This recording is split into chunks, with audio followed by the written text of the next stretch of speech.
क्योंकि लगातार वर्षा का दौर चल रहा था। आने की इच्छा तो कई दिन से हो रही थी कि सवाई माधोपुर, करौली, धौलपुर में अतिवृष्टि का ज़्यादा बारिश हो रही है तो जाना चाहिए, लेकिन आप देख रहे थे कि लगातार मौसम खराब था। बीच में मैंने कहा तो कि मौसम खराब है इसलिए नहीं जा पाएंगे। कल शाम को मैं बैठा था तो मैंने पूछा कि अभय कुमार जी थे कल, तो रात को मेरे पास आए थे किसी काम से, तो मैंने पूछा कल का मौसम कैसा रहेगा। बोले कल का मौसम ठीक है, बारिश की वो तो है लेकिन कल मौसम साफ रहेगा। तो मैंने रात को ही कहा कि हमें सवाई माधोपुर, करौली, धौलपुर चलना चाहिए। मित्रों, सबसे बड़ी बात यह है कि लगातार बारिश का दौर चल रहा है। वैसे तो कहते हैं कि मियाँ तो बड़ से बड़े राम करे सो होए, क्योंकि किसान के लिए ये अमृत होता है और बारिश अच्छी होती है तो किसान की दोनों फसलें बनती हैं। लेकिन जब अतिवृष्टि होती है, ज्यादा बारिश होती है, तो उसका नुकसान भी होता है। और मैं ये समझता हूं कि मेरे से ज्यादा किसान की, मजदूर की परेशानी, पशुपालक की कोई नहीं जान सकता।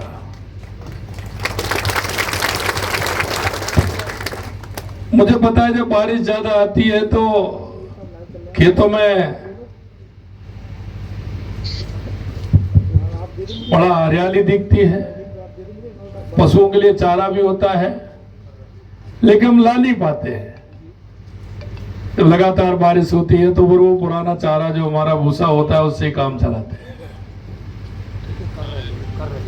अब तो गैस हो गई, नहीं पहले ईंधन की स्थिति क्या होती थी, ईंधन को किस तरह से बचा के रखते थे, और ईंधन थोड़ा गीला होता था तो शाम को माता बहनों से कहते थे बाटी बना लीजिए, या तो बाटी से काम चल जाएगा। होता कि नहीं होता था पहले? तो हम जानते हैं कि किसान की, मजदूर की क्या परेशानी होती है और बारिश में किस तरह की दिक्कत आती है। आज हमारे बीच में अकाल राहत मंत्री, कृषि मंत्री डॉक्टर किरोड़ीलाल मीणा जी, हमारे साथ आए सहकारिता मंत्री भाई गौतम दत्त जी, प्रभारी मंत्री जवाहर सिंह जी मैडम साहब, संभाग के हमारे प्रभारी हेमराज मीणा जी, जिला अध्यक्ष राजवीर सिंह राजावत साहब, हमारे अधिकारी अभय कुमार जी, श्रीमती नीरजा शर्मा जी, गिरिराज सिंह मलिंगा जी, शिवचरण कुशवाहा जी, जसवंत गुर्जर जी, और सभी मेरे पार्टी के जो भी कार्यकर्ता मेरे को नजर आ रहे हैं, अधिकतर मैं सभी को नाम से भी जानता हूं।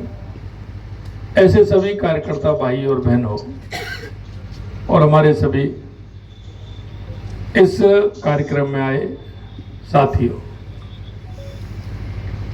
आज आपके बीच में हम सभी आए हैं। हमें पता है कि जब बारिश होती है तो धौलपुर के हमारे राजाखेड़ा साइड में, हमारे इधर धौलपुर में भी, बाड़ी में, बसेड़ी में हमारे बारिश का नुकसान होता है।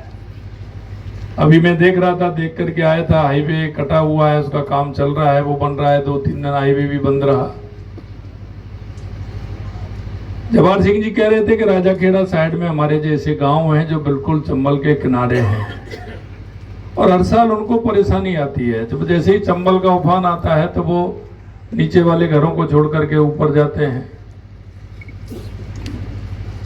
हम लगातार हमने देखा है, उनकी समस्या को भी हमने सुना है। मैं आपको इतना विश्वास दिलाता हूं कि उनकी समस्या का समाधान हम करेंगे।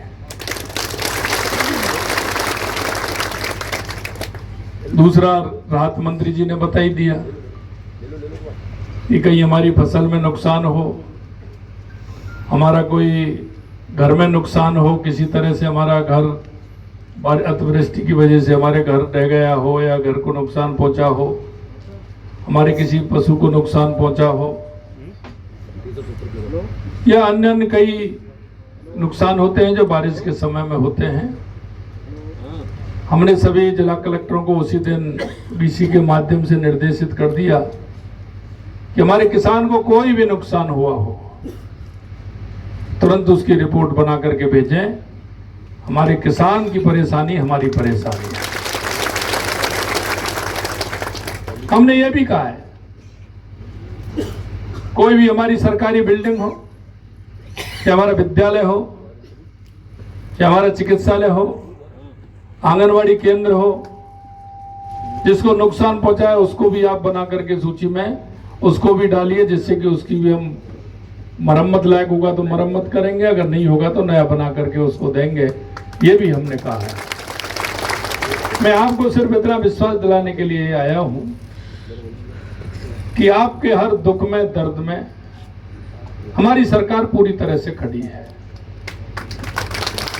और जिस विश्वास के साथ राजस्थान में हमारी सरकार बनी है, निश्चित रूप से उस विश्वास पर हम खरे उतरेंगे। कई बार किसान के प्रति, युवा के प्रति, महिला के प्रति, मजदूर के प्रति लगातार हमारी सरकार काम कर रही है। और आप देख रहे हैं किसान के लिए अभी 3 दिन पहले देश के यशस्वी प्रधानमंत्री नरेंद्र मोदी जी ने किसान सम्मान निधि डाली है ना। कितने लोगों के खाते में आगे बढ़ा, हाथ खड़ा करे ना, देख लिए। अब कोई कटा थोड़ी है उसमें से कोई पैसा, पूरा पूरा मिला है ना। पहले देखते थे आप, किसान सम्मान निधि तो थी ही नहीं, लेकिन कोई भी पैसा आता था उसमें कट लगता था, लेकिन अब कोई कट तो नहीं लगता है। अब हमारे प्रधानमंत्री जी तो दे ही रहे हैं, लेकिन हमने भी बढ़ाने का काम किया है। हमने भी 6,000 से 9,000 रुपए कर दिए हैं। वो किस्त भी आपको लगातार मिल रही है। आगे भी हम चरणबद्ध तरीके से इसको बढ़ाने का काम करेंगे। लगातार हमने 400 करोड़ रुपए आपको सहकारिता से हमने दिया है। हम गोपालन क्रेडिट कार्ड भी दे रहे हैं, जिससे किसी के यहाँ गाय भैंस नहीं है तो वो गाय भैंस खरीद सकता है। भाई आप जानते हो ना सर कि पहले रिश्तेदारी में जाते हैं तो क्या पूछते हैं? यही पूछते हैं ना, फसल कैसी है? कौशिक जी बताइए, यही पूछते हैं ना, फसल कैसी है बताइए, यही कहते हैं। और दूसरी बार क्या पूछते हैं? दादा बताएगा, दादा क्या पूछते हैं? दादा दूध दही है, गाय भैंस दूध दे रही है कि नहीं दे रही, दूध बूध हो रहा है कि नहीं हो रहा है, यही पूछते हैं ना। तो इसीलिए हमने गौपालक क्रेडिट कार्ड दिया है, जिससे कोई भी दुख नहीं पाए कि उसको गाय भैंस नहीं है। गाय भैंस लीजिए आराम से और बच्चे को दूध पिलाइए। और हमने एक भी देखा है कि कुछ क्षेत्रों में दूध की डेयरी है, दूध की डेयरियों पर दूध जाता है और हम देखते हैं कि गरीबी बहुत बुरी होती है। ये एहसास हमको है।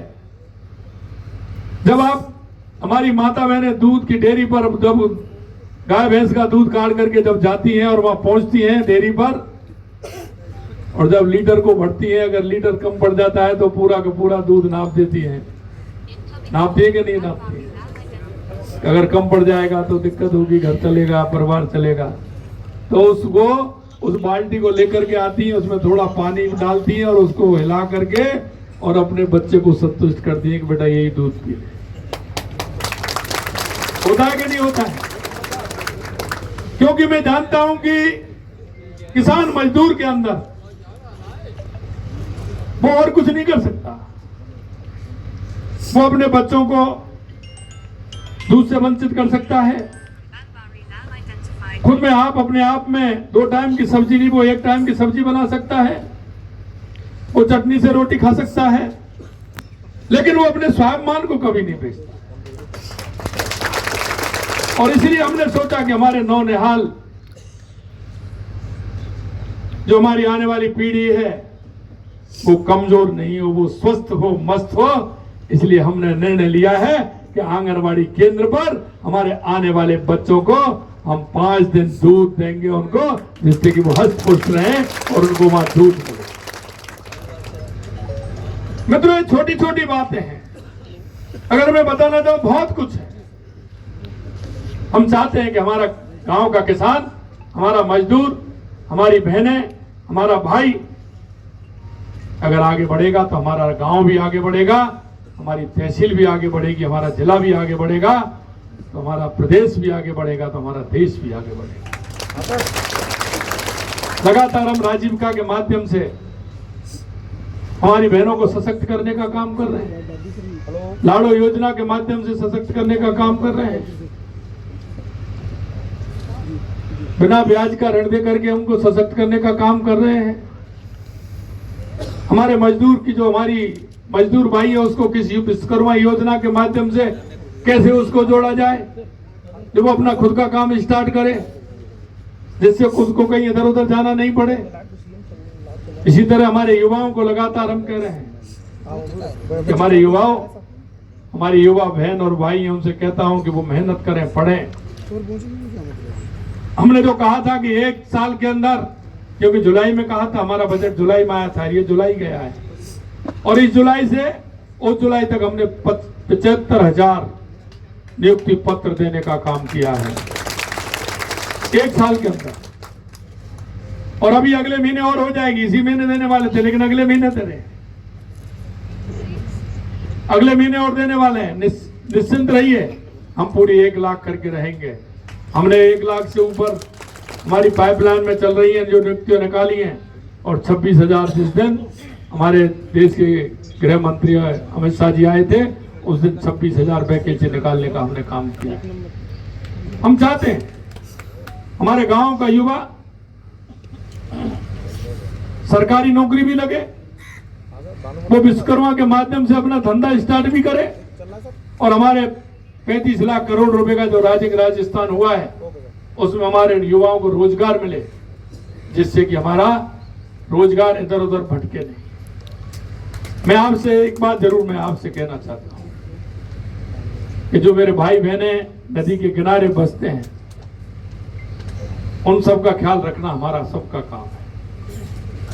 हमारा उन सबका भी काम है जो हमारी केंद्र सरकार और राज्य सरकार की योजना से उन हमारे गरीब व्यक्तियों को फायदा मिल सकता है, हमारी सरकार की योजनाओं को फायदा मिले। और ये जिम्मेदारी हर व्यक्ति, क्योंकि हम इस देश के प्रदेश के नागरिक होने के नाते हमारा कर्तव्य बनता है कि मोदी जी की इतनी योजनाएं चल रही हैं, उन योजनाओं का लाभ आम जन तक पहुंचे, इसके लिए हमें देखना पड़ेगा। कभी कभी हम देखते हैं दिए तले अंधेरा दिखता है। मैं हमेशा मेरी बात करता हूं, लेकिन मेरे पड़ोस में कौन रहता है, कौन ऐसी गरीब माँ है, कौन ऐसी दिव्यांग बहन है, कौन ऐसा बेरोजगार युवा है जिसको रोजगार की आवश्यकता है। ऐसे लोगों को हमें आगे ला करके हमारे देश के यशस्वी प्रधानमंत्री नरेंद्र मोदी जी की जो योजना है, केंद्र सरकार और राज्य सरकार की योजना, उनका लाभ उनको कैसे मिले, ये हम सभी को सोचना होगा। कभी कभी हम दिए तले अंधेरा होता है, देख नहीं पाते। आप उन सभी को देखिए, क्योंकि गरीब की जो दुआ होती है उससे बड़ी दुआ किसी की नहीं होती है। आज हम आपके बीच में आए हैं, हमने आज देखा है, अभी राजाखेड़ा क्षेत्र के और होकर निकल करके जाएंगे, थौसा में हमारा कार्यक्रम है। मैं आपको इतना ही कहना चाहता हूं, आप निश्चिंत रहिए, सरकार पूरी तरह से आपके साथ खड़ी है।